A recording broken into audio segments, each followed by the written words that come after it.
Imagine that you were in the 1800s or any earlier time period for that matter. Chances are you would be confined to your place of birth all your life. Exceptions might be made for soldiers and merchants, but if you were a woman, well, those exceptions rarely matter to you anyway. Of course, there's always a possibility that a Clint Eastwood-esque cowboy would ride into your secluded village on horseback and rescue you from the humdrum life of daily trivialities. But let's be realistic here, shall we? Most of those Disney Prince-type rescuers are Don Juans anyway. Though the 19th and 20th century saw an unprecedented growth in science and technology, the chances of you finding a suitable life partner anywhere other than your place of birth, work, or education were still very slim. But the 21st century changed it all. A lot of communication were broken down with the launch of an app in 2003, and Facebook became the unofficial dating platform. The tech world soon caught up, and before long, finding a date became as simple as swiping left or right. There was one lady who was in the epicenter of this cultural shift, from being instrumental in creating an app that would revolutionize the dating world to suing the company for sexual harassment and then starting a rival company that would literally redefine the centuries-old rules of dating. She has faced it all. Welcome back to Luxury Express. In today's video, we're going to talk about the founder and CEO of Bumble, Whitney Wolfe Herd, who also played a key role in the creation of Tinder. If you're new to the channel, make sure to click the subscribe button for more videos like these and let us know in the comment section below if you knew about the youngest self-made female billionaire beforehand. Whitney's early life and education. Born in Salt Lake City, Utah, to Michael Wolfe, a wealthy property developer, and Kelly Wolfe, Whitney Wolfe Herd showed socially inclined entrepreneurial abilities right from a young age. While still a teenager and a student at Southern Methodist University, Wolfe Herd partnered with celebrity stylist Patrick Oftenkamp and started a non-profit organization, Help Us Project, that sold bamboo tote bags to benefit areas affected by the Deepwater Horizon oil spill, one of the largest environmental disasters in American history. She also started another business with Oftenkamp called Tender Heart in order to raise awareness around human trafficking. After completing her graduation, she volunteered in Southeast Asian orphanages. Wolfe's Tinder Days. Whitney Wolfe Herd joined Hatch Labs at the age of 22. After working on a couple of startups that were later abandoned, she joined the development team for what would later become Tinder. In fact, she is credited for coming up with the name of the app, which means a flammable material that can easily catch fire.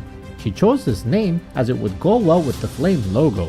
Wolfe Herd is also credited for popularizing the app on college campuses. For instance, after the app was launched, she returned to her university and met with the cool girls on campus.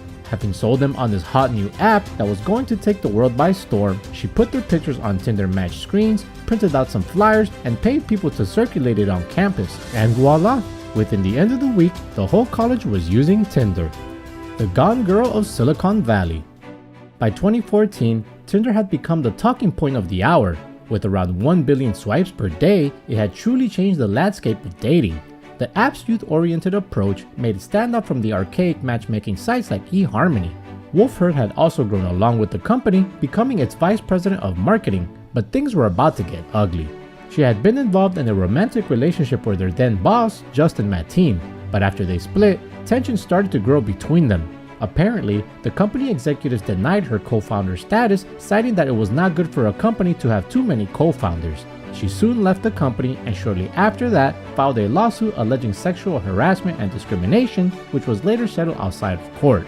On account of there being no Me Too movement back then, everyone thought it was her fault. She had become the scarlet letter girl of the modern era. Since then, she had come out to say that those were the most depressing 6 months of her entire life, which she spent locked in her room, cut off from all of society. Sitting in her sweatpants all day, she would keep scrolling through her social media newsfeed late into the night, reading all the horrible things that people who didn't know her at all wrote about her. She wondered why the internet had become such a dark place devoid of accountability. One particular night, all of this got so overwhelming that she broke down on her bathroom floor. But this lowest of lows also became the turning point of her life, making her rise like the phoenix from Tinder ashes. The revolutionary idea. The one thing that she perceived clearly in all the darkness that enveloped her was how cruel a place like the internet really was, especially if you were a female. She knew she was faced with two alternatives. She could either wallow in self-pity or pick herself back up and do something about it. She chose the latter course of action, and the rest, as they say, is history.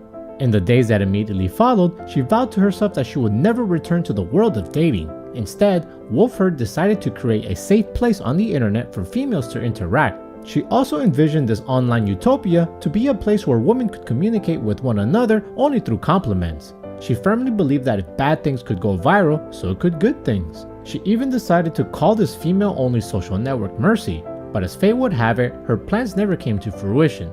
This was because of an out-of-the-blue email she received from a Russian billionaire.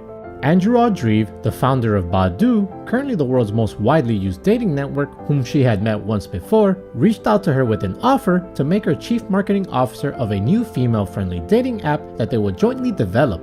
Though she was initially resistant to the idea of returning to the dating industry, with enough persuasion and convincing that the dating world really needed a change, she decided to come on board and eventually created Bumble. The point to be noted here is that during this time, she was dating an oil heir named Michael Herd, who she would later go on to marry in 2017. It was he, along with Andrew Andreev, whom she calls her fairy godfather, who helped her during those dark times. Though she is an outspoken feminist, she has always drawn attention to the fact that it was two males who were there for her during her darkest times. What Bumble did differently. For as long as we can look back, it has always been men who have had to make the first move. But Bumble turned this eons-old unwritten convention on its head. Wolfe Herd decided to make Bumble a female-first dating app, which effectively meant that only females had the option to connect and start the conversation. This idea was so novel and revolutionary that almost everyone thought it would flop. They even started asking questions like why create an app where no one was going to engage. But Wolfe Herd, resilient and brave as she always is, kept pursuing her goal of making a positive change in the digital space. And her perseverance paid off big time. Today, with over 40 million users, it is the second most popular dating network in the US, only next to Tinder. This is an incredible feat considering how revolutionary their concept is. In fact, at one point, Match Group, the parent organization of Tinder, even tried to buy Bumble, but Wolfe Herd and her company declined the offer.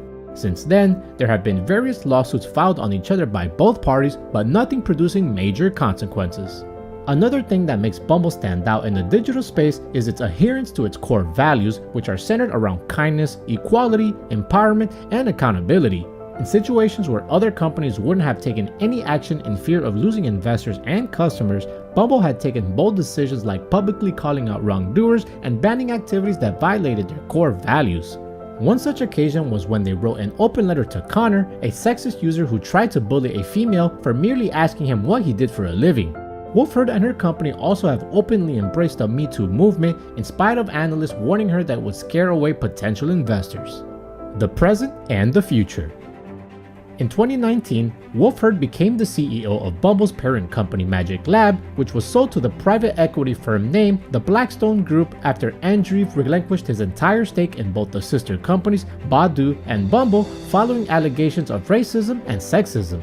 In 2020, Bumble replaced Magic Lab as the parent company of both Bumble and Badoo, and Wolfe Herd received about 19% ownership stake of the company. On 11 February 2021, she became the youngest female CEO to take a company public. Bumble debuted at $76 against its IPO pricing of $43, valuing the company at more than $13 billion. Her net worth crossed $1 billion as well, making her the youngest self-made female billionaire. Bumble has also diversified along the way, with services like Bumble BFF for users to find platonic friends and Bumble Biz for career networking. Her company has become more than just a dating app.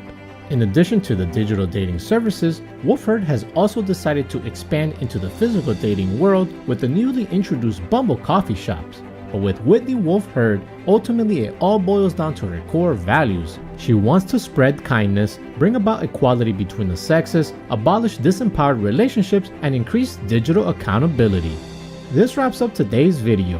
What do you think of the 32-year-old CEO whose favorite motto is, become the CEO that your parents always wanted you to marry? Share with us your thoughts in the comment section below. And if you enjoyed today's content, check out this related video to see more. Until next time.